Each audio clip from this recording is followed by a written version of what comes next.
Okay, great. So as a quick overview, this session is divided into three parts. Excuse me. So first, we're going to talk about publishing with Cambridge and the benefits of OA publishing.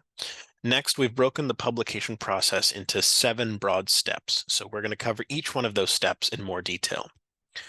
And then finally, we're going to talk about the support that's available to you. Excuse me. If you have questions at any point, feel free again to put them in the Q&A feature. We'll also have time at the end for questions if you feel you want to ask them then. All right, so let's talk about the benefits of publishing OA. So many of you may be familiar with this already, but we know that there are different levels of understanding around open access and around transformative agreements. So we thought it'd be better just to start off with the basics. So a TA, or a transformative agreement, is an agreement between a publisher and one or more institutions that moves away from the traditional subscription model. So generally speaking, under a TA, the publisher makes that article openly accessible, and the author funds the publication through that deal that their institution or consortia has in place. Now, there are a lot of different types of open access. So you might have heard terms like green, gold, bronze, platinum, and so on. But all of these generally refer to the kind of publishing model that, again, shifts the cost away from the reader so that the research is made available to readers at no cost. In broad strokes, there's a few key advantages to this. So publishing open access benefits both authors and readers. OA articles, for example, are downloaded more frequently. On average, we see about 3 times more often than comparable non-OA articles. They also come with a wider reach, so that higher usage and that greater readership translates to about a 30 to 50% increase in citations on average. And of course, there is just the larger benefit of making that content freely available to anyone. It's why, as a business, we're transitioning to making our journals as open as possible. Excuse me. All right, so next we're going to walk step by step through the publication process. So for reference, here's an overview of the workflow. A couple quick notes to make here. The standard publishing workflow is going to follow these same steps, but the main difference for open access publications is the APC transaction, and of course that's the article processing charge. Now, any OA article that's published with Cambridge, whether that's an OA article by an unaffiliated author, or whether it's through an institution which does have one of those transformative agreements in place, it's going to follow these same steps. And I do want to stress that the OA status of an article has no bearing on whether it's actually going to be published or not. All articles are going to go through that same strict peer review process, but we'll cover that in detail in later slides. All right, so the first part of the publication process covers preparing and actually submitting your manuscript. So before submitting your manuscript, we suggest checking out some of the resources that are available for authors. For the purpose of transformative agreements, a useful place to start that journey is the Open Access Waivers and Discounts tool. So if you want to take a minute here, you can either scan the QR code or you can just go to the link that's available here. If you're not able to access that right now, don't worry about it. I'm happy to send you the link in the Q&A or in an email, whatever you'd like. But in any case, check this out. This is a great place to start off your journey. The way it works is very simple. All you need to do is select the relevant country and the name of your institution, and then you'll be automatically redirected. So every institution and every consortia that signs a transformative agreement with us is going to get its own dedicated page on Cambridge Core. So feel free to check that out now. Otherwise, we can always come back later. And this is just a sample of what it would look like if you go to that page. So basically, you would input the information of which country and which institution. And then from there, you'll get a couple links explaining things like common terms that come up. So here, for example, we see corresponding author. You'll see some relevant email addresses, links to things like Creative Commons license types, as well as all of the journals that are covered under that agreement. Cool. While you're on Cambridge Core, you may also want to check out the author services area. There's the link there, but again, I'm happy to send that around if folks aren't able to access it now. This is where you'll find resources like PDF guides. You can find short form video content. We'll also be uploading a future training series that walks you through each stage of that process. So do watch that space. Okay, so this one's going to be a little bit more relevant for folks whose primary language is not, or first language is not English. If you are one of those researchers or you work with someone who is one of those researchers, we'd encourage you to check out this link. This is our language editing services. So this is powered by a third-party provider called Editage, but do check out the range of services that they offer, all the way from just beginning all the way to premium editing. Okay, so at this point, you've prepared your manuscript, you've reviewed all of the relevant author resources. This brings us to actually submitting your manuscript. Now on this slide, you'll see the screenshot of the homepage of a selected journal. In this case, we've gone with the Journal of Child Language. For all you authors on the call, the process of actually preparing the manuscript and submitting it are really not affected by transformative agreements. So you're going to take all the usual steps that you're used to taking. For example, you would visit the homepage of the journal that you want to publish in. You're going to go ahead and read through the scopes and the aims of that journal, as well as any instructions for contributors.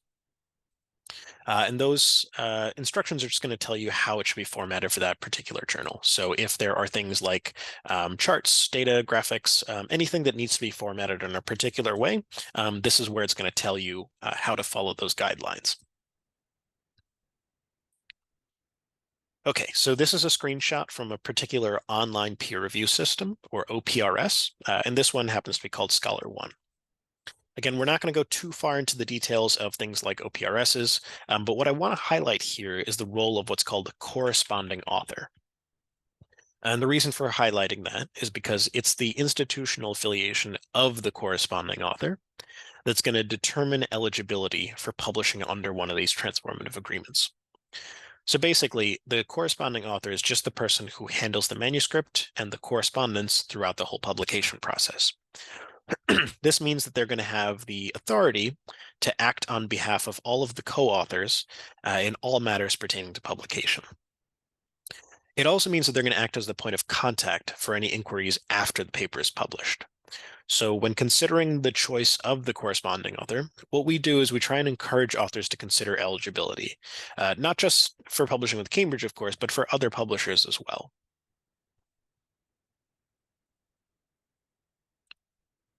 All right, so this next part of the presentation covers what happens after you submit your manuscript.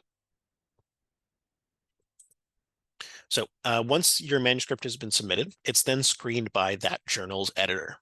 So what the editor does is make sure that the submission fits within the scope of the journal. If it's out of scope, it's possible to receive what's called a desk rejection at this stage.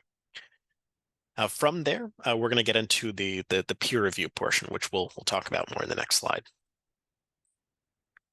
Okay, so at this point, the author then looks over the notes of the reviewer and makes the decision to either reject, accept without changes, or more likely send back to the author for a revise and resubmit. I should note here that for anyone on the call who is an early career researcher, who's kind of just starting out this process, it's quite rare to receive an acceptance without any changes. So please do not use this as the metric to judge the merits of your scholarship. Again, more likely is that you'll receive something called a revise and resubmit. And the scale of that revision is going to vary based on the journal, and it's going to be based on your particular submission. So sometimes it's minor. It's things like, again, formatting your data, your tables. Maybe it just needs to be in a slightly different format, or it could be something more significant. So maybe the underlying structure of your argument, your experiments, and so on.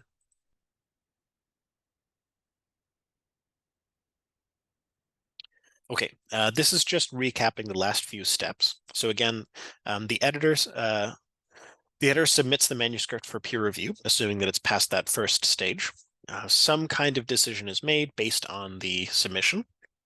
So again, those are the different options there. And then finally, assuming that it's been accepted, you'll receive an acceptance letter. And that's what actually triggers the next part. So at this point, the author then completes what's called an author publishing agreement.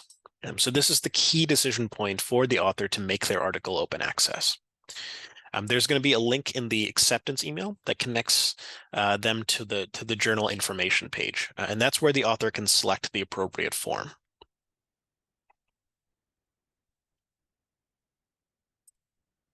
And then at long last, hopefully we arrive here at article publication. So this is just an example of what that email would look like, confirming that your article has in fact, reached that stage. Okay, so this part just covers the final steps of the publishing workflow. So at this point, there aren't any more steps that the author needs to take. Instead, everything that's left is on the back end. So it's for us. So basically, the article goes through stages like production, editing, and typesetting processes. And again, you're sent an email once that's all complete with a link to the final published version. If you're curious about exactly what's going on there or where things get stuck or who to contact, we do have some links available as well, just so you can see at a more granular level what's actually happening behind the scenes. All right, quick note here about retroactive OA. So we do run regular and recurring checks for any authors who would have been eligible to publish open access under the terms of your deal, but for one reason or another, maybe they chose not to. The way this works is our marketing team and our operations teams, they work on this and they reach out to folks and they let them know about that option to retroactively flip their article to open access. Really, we just want to make sure that everyone who wants to can take full advantage of that deal that they have in place. We've had a question in past sessions, what happens if the author does want to flip their article, but maybe they're on holiday during the time that the email comes in? Does that mean that they've missed their chance and now they can't flip? So just rest assured, we don't just send one email. We send, I believe it's 3 emails separated by a 1-month interval. So if you miss that first one, a month later, you'll see the next one. If you miss the second one, you'll see the third one. But again, just making sure that everyone who wants to take advantage of that deal can do so.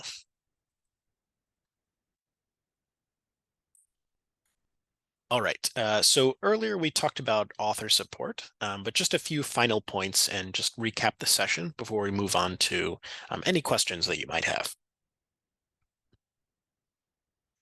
Okay, so author support is going to include a range of things. So again, we talked about things like the resources in the form of PDF guides and in the form of short form content. There's also personal communication. So whether you need training on the process itself or about some specific aspect, we're available. OA resources are also available in case you just want to make sure that your publication reaches the right audience and the largest audience. And then finally, there's just the kind of quality and integrity of the publication process that you've come to expect from the world's oldest publisher.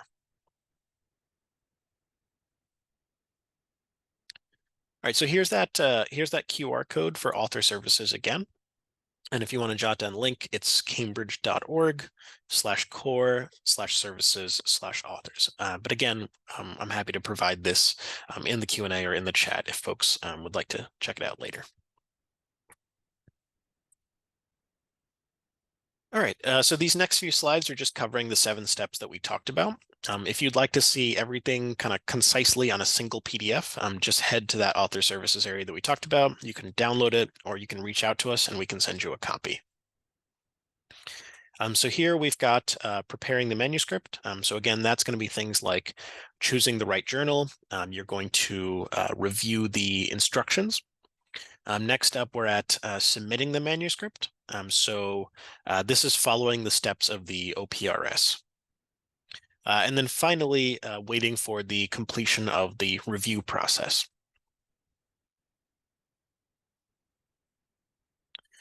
After that comes the publication decision.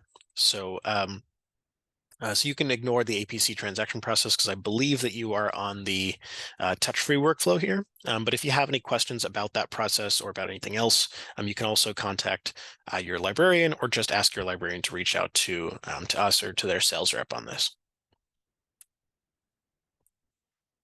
And then again, at long last, we arrive at the production and publication of the article. This is just a recap of those 7 steps that we went through. All right. And I know that was a lot to go through there, but thank you for sticking with us.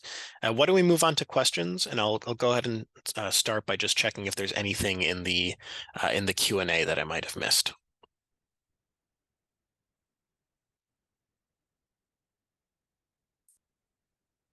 Okay, we've got a fairly small group here, so I'm going to go ahead and take people off of mute in case you want to ask any questions live. As well, I understand that not everyone is going to be comfortable asking questions in a kind of public forum. So if you'd prefer to email your questions in later, that's fine too. I'll go ahead and provide an email address in just a minute in the Q&A.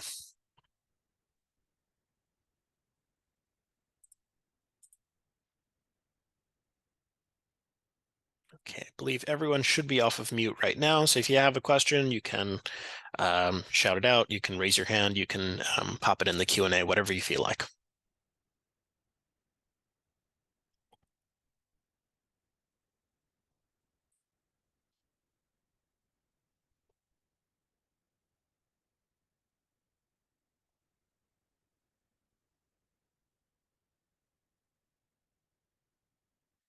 In the meantime, I'm just going to go ahead and put up an email address on the screen. So if you have any questions, but you'd prefer to ask them in an email, that's fine too. You can send them to one of these 2 email addresses that's listed here.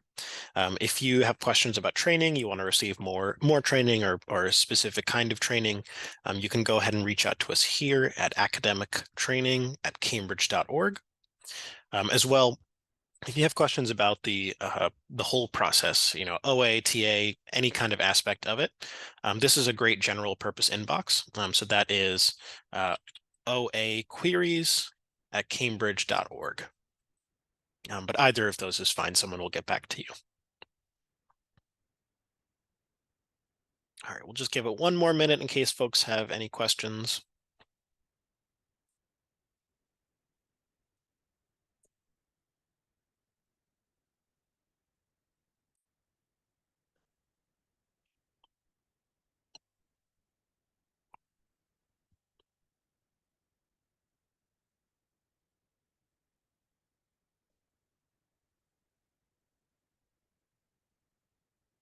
Hi, cool. So someone has asked, will it be possible to have a recording, a copy of the recording of the meeting? Yes, great question. So you should receive an automatic email from Zoom, which contains a link to the recording. That should go out tomorrow. I think it's about 24 hours after the session.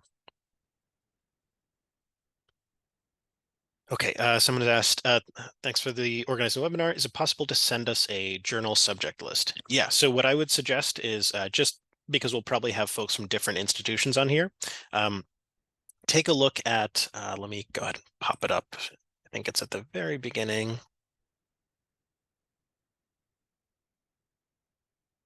Yeah, so you can use either of these links if you want to scan the QR code now, or if you want to jot down that link, you can go ahead and look that up. Otherwise, just go to the Cambridge course site. There should be an area that says browse or what we publish, and then you can click into it and you'll see the full list. If you'd like your specific institution's page, that will just be under the open access or open research area.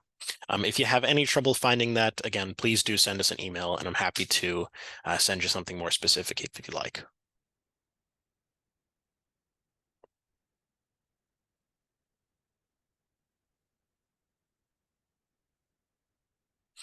Just to address a question we've gotten in previous sessions as well, that journal list is going to have, it's going to indicate next to each journal whether it's open access or fully gold open access, or if it's a hybrid journal, so contains open access but is not fully open access, and more. So you'll see exactly what each journal, what each subject and listing is.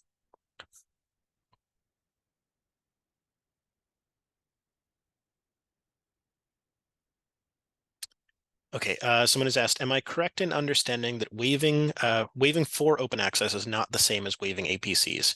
No, so that is actually what we're talking about here when we talk about waiving the fee is the article processing charge of that APC fee. Different institutions are going to have different ways that's set up. So it might be something like a waiver in some cases. In other cases, it's going to be a discount, but it will really depend on your specific institution and the deal that you have in place. If you're unsure about that, again, please check out your institution's deal page. Otherwise, you can always just contact your librarian or contact us, and we can find out, where you're based, and then tell you what the details are.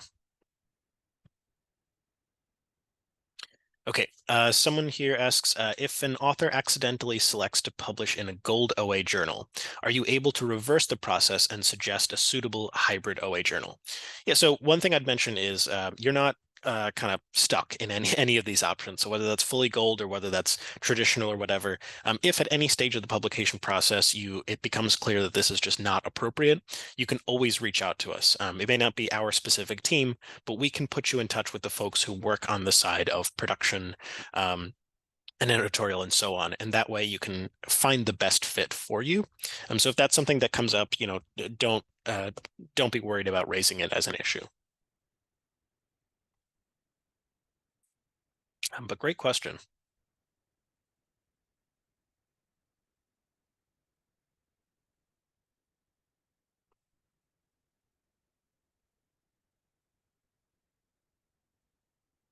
All right, so we've had some great questions here. I'm just going to give it one more minute in case there's anything else that folks were unsure about, or just wanted to know in maybe a bit more detail.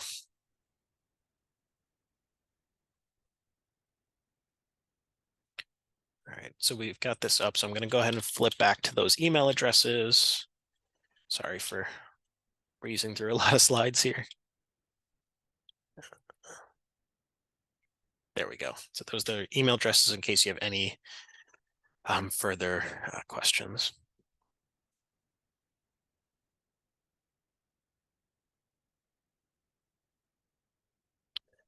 All right, I think we're all right otherwise. Thank you so much, everyone, for joining today. Again, you will get a copy of the recording tomorrow in an automated email by Zoom. If you don't receive that email for any reason, or if you have any other questions, feel free to contact us. But otherwise, thanks so much for your time today, and enjoy the rest of your day. All right, thanks, everyone. Have a great afternoon.